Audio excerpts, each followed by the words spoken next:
Charles DeRudio was an Italian aristocrat and a career officer in the U.S. Army who served in the 7th Cavalry Regiment. He was well regarded and achieved the rank of first lieutenant on December 15, 1875. During a military engagement, scouts reported that the Native Americans seemed to be retreating from the advancing forces.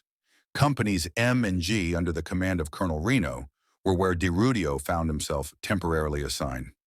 Meanwhile, General Custer led companies E, I, F, L, and C on the right side of the attack line, approximately 15 miles away, situated along the Little Bighorn River. Upon reaching the river, the troops forded it and emerged onto the plains beyond.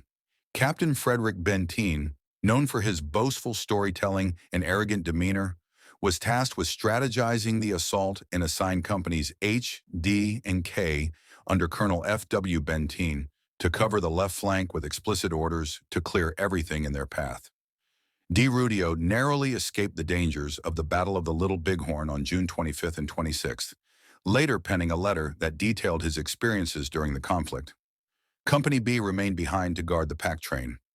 After marching a few more miles, the unit received orders to trot and maintain pace until they reached the river, which was about 6 or 7 miles away. At around 10 a.m. on June 25th, General Custer's scouts returned with alarming news of an Indian village, prompting the troops to form a battle line. Orders received, we set off at a rapid pace, chasing the enemy through a thick and obscuring forest.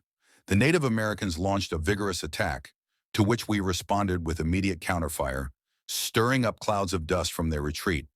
The dust was so dense that visibility was severely limited, and the skirmish persisted for approximately 30 minutes. Upon reaching the edge of a dry, heavily wooded creek, we discovered a few lodges and a park-like clearing across the water.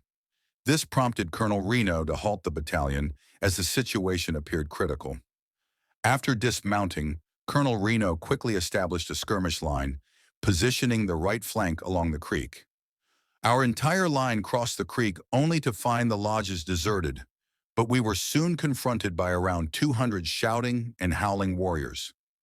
The intense fire from this larger force made retreat nearly impossible, and we found ourselves encircled. In the thicket, I encountered Fred Girard, the interpreter, and Private Thomas F. dismounted with approximately 300 Sioux just 50 yards away. They unleashed a whistling volley in my direction. As I dismounted to retrieve my gear, I led my horse to the south bank of the creek, but just as I was about to secure it, the branches slipped from my grasp. I considered stampeding the horses, but they declined.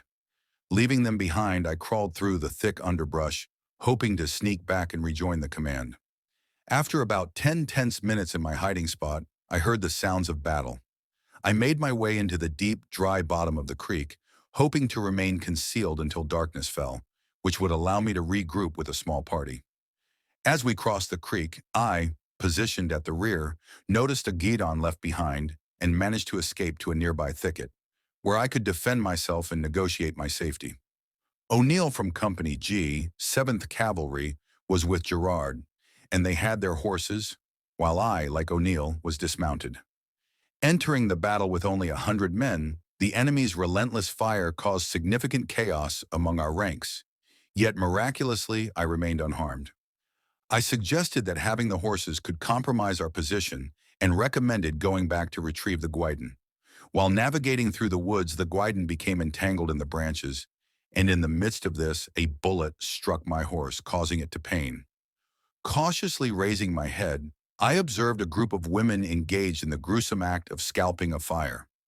The noise nearby drew my attention, and upon investigation, I discovered it originated from burning wood that the Indians had set ablaze.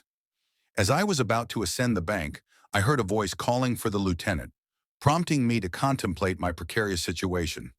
While grappling with my thoughts, I noticed the crackling of the fire and realized they were following me down. At the bottom, Mr. Girard informed me that he had left the horses tied together at the location where I had previously seen them. A sudden rain fell, sufficient to extinguish the flames and renew our hope of remaining hidden until the danger passed. Following the direction of the voice, I found the entire party I had left a short time ago concealed in the creek, including a soldier who might still be alive. 2 of the women were engrossed in their gruesome task, while the others performed a dance around the victim and his mutilators.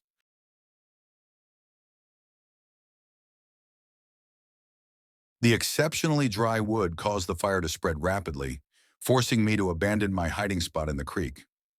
Like me, the party was concerned about the advancing flames. Fortunately, the wind subsided, but the horror of this repulsive spectacle was beyond words. I crawled out of the creek bottom using the same route as before. Just as I emerged, the women departed, likely in search of more victims, granting me a brief moment of respite. Although I could not see anyone, the call for the lieutenant persisted. Advancing a few yards into the nightfall, it was now 3 p.m., and we had 6 long hours to wait. Throughout this time, we could hear and occasionally glimpse Indians around us, their voices eerily close. The exceptionally dry wood caused the fire to spread rapidly, forcing me to abandon my hiding spot in the creek. Like me, the party was concerned about the advancing flames. Fortunately, the wind subsided, but the horror of this repulsive spectacle was beyond words. I crawled out of the creek bottom using the same route as before.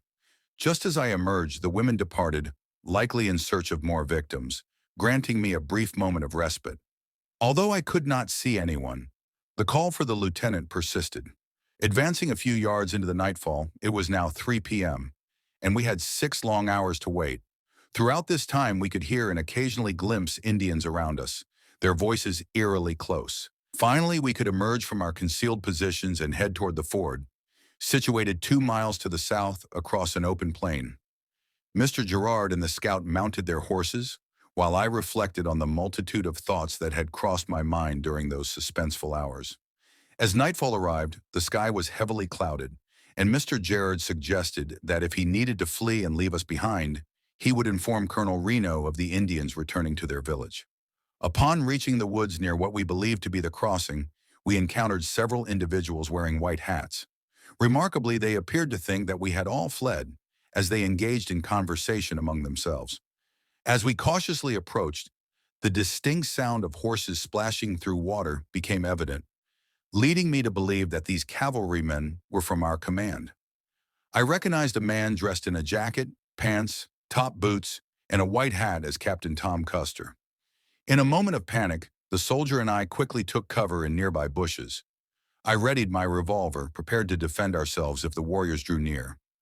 From my vantage point, I observed as they departed the valley, with some troops ascending a steep bluff. A sense of apprehension washed over me as I wondered if we had finally found our salvation. I spotted a man clad in buckskin, and as bullets whizzed past us, the soldier and I swiftly dove into the underbrush.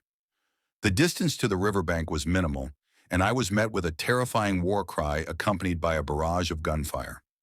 It became clear that we had misidentified our command, as gray horses ridden by men in military attire had crossed earlier that morning. As we attempted to cross the river, we unexpectedly encountered 8 warriors. The 2 mounted men continued on their way after a few tense minutes, providing us with a sense of relief. As night fell, we heard what sounded like a large cavalry unit crossing. After fording the stream once, we discovered it was at a bend, necessitating another crossing. Convinced of our safety, I confidently stepped onto the bank and called out, "Tom, don't leave us here." Realizing that all fords were well guarded, attempting to cross the river seemed increasingly perilous. This sight filled me with a mix of hope and despair as I witnessed horses seized from our men. We crawled away to escape the line of fire, disturbing the top branches of the undergrowth, which prompted the Indians on the bluff to fire in our direction. Before proceeding, I took the precaution of surveying the surroundings. The situation was exceedingly discouraging. To our immediate right, approximately 50 yards away, I noticed 4 or 5 Native Americans swiftly approaching, ready to engage a few of the warriors before they could inflict harm upon us. During this time, gunfire continued to erupt from the bluffs. However, it ceased following our shots. Taking cover behind a barricade, the soldier and I knelt down, with him holding his carbine and me gripping my revolver. The private's aim was accurate, and his carbine proved dependable as the Native American dropped his reins. They remained unaware of our presence, and when the leading man was merely 10 yards away, I took my shot. The group rode a short distance before following suit. The remaining members continued onward, turning their horses around. Nearby, two cottonwood stumps were almost touching, providing a makeshift corner of cover behind which they disappeared. The group was moving in single file, and upon my shot, they quickly turned around and made a hasty retreat. One individual raised his hands and lay down on the grass for his eternal rest. Private O'Neill then fired his carbine at the second warrior, who was at that moment attempting to pull his pony back. The remaining individuals retreated into the thicket. From our vantage point, we observed the Indians on the bluffs, their horses secured under the protection of the hill, while a line of sharpshooters lay prone on their stomachs. The sounds of battle reverberated from the hills with the continuous rattle of musket fire, the cheers of our fellow soldiers, and the shouts of the Native Americans. Our spirits were elevated upon recognizing the familiar cheer of our comrades. However, disappointment lingered as we observed the guard stationed approximately 70 to 80 yards away, monitoring the fire. At 4 p.m., he discharged 4 shots into the air, which I initially interpreted as a signal. Shortly thereafter, we heard a Native American call. The grass at the edge of this area was notably lush, having recently benefited from a light drizzle. We had crawled nearly to the woodland's edge when we noticed that our adversaries had set fire to the surroundings, leaving us in a small, secure area. We maneuvered until we discovered a dense cluster of what they referred to as mulberry trees, under which we took refuge. The fire had diminished around us, allowing us to remain unseen. We observed Native Americans moving about, some standing still, and there was no wind to carry the flames. As the fire crept closer to our hiding place, it spread very slowly. It soon became apparent that our woodland sanctuary was ablaze, compelling us to relocate. Surrounded by flames, we found that they provided a barrier against external threats. We could see everything clearly, including the Native Americans shouting loudly, repeating the same call multiple times. Following these signals, we witnessed over 200 Native Americans vacating the area and crossing the river. An hour later, the same signals were repeated, prompting numerous Native Americans to ride away. We ascended the bluffs, deliberating carefully on our next course of action. Our progress was slow, and we had endured 36 hours without food or water. By 8 p.m., we forded the river on horseback. Soon after, the remainder of the group departed as well. Despite the circumstances, we felt a sense of hope as the gunfire diminished. We could hear voices, but they were too faint to determine whether they belonged to Native Americans or our own forces. Our intention was to navigate the river towards the Yellowstone River, where we planned to construct a raft for our descent. I noticed a fire approximately 2 miles away, in the direction we believed our command was engaged in combat. We speculated whether it was a fire set by Native Americans or our own troops. We resolved to move towards it, with only sporadic distant gunshots breaking the silence. By 6 p.m., the surroundings appeared tranquil, with no indications of Native Americans in the vicinity. We descended the hill and made our way toward the fire, climbing hills and pausing intermittently to listen. After covering several miles, I ascended a high hill to survey the area for any signs of our command. We proceeded cautiously, covering over a mile before stopping again at the summit to listen intently. It seemed that our regiment had vacated the battlefield, and we concluded that we merely needed to wait for nightfall to cross over to the Powder River, where our supply camp was located. We moved a bit closer and heard the bray of a mule, followed by a time-honored challenge, "Halt!" as we encountered Native Americans.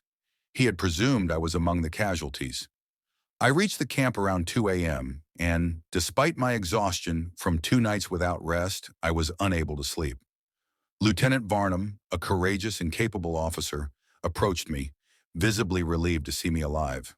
Our command had lost Lieutenants McIntosh and Hodgson, along with Private O'Neill, and I immediately began to run towards them. Our announcement was met with a loud cheer. I inquired about the status of the regiment, hoping we were the only casualties, but that hope was fleeting. Lieutenant Varnum informed me that he had no updates regarding the 5 companies under Custer. At 8 a.m., we observed cavalry approaching, initially a few scouts, followed by a large column. We soon recognized the darkness surrounding us, yet it instilled in us the confidence to proceed cautiously, still apprehensive about the situation. The challenge was not directed at us, as we were too far away and concealed in the shadows. I conversed with Lieutenant Varnum about the battle, recounting my close calls and experiences. Morning arrived quickly, and I met with the officers to inform them that the Native Americans had departed. We were approximately 200 yards from the fire when I shouted, "Picket, don't fire! It's Lieutenant DeRudio," as it was General Brisbane's command coming to relieve us. Subsequently, a line of infantry emerged on the plain, accompanied by the arrival of General Gibbon. The sight of those blue-coated soldiers stirred deep emotions within us. When Generals Gibbon and Terry made their entrance into our camp, it was a moment of profound significance. I must express my appreciation for Private O'Neill's unwavering loyalty and bravery. He diligently followed my orders and remained steadfast by my side, evoking tears from grown men. This valiant soldier commands great respect from his company commander and will forever hold my gratitude, as well as that of my fellow comrades. Charles C. DeRudio.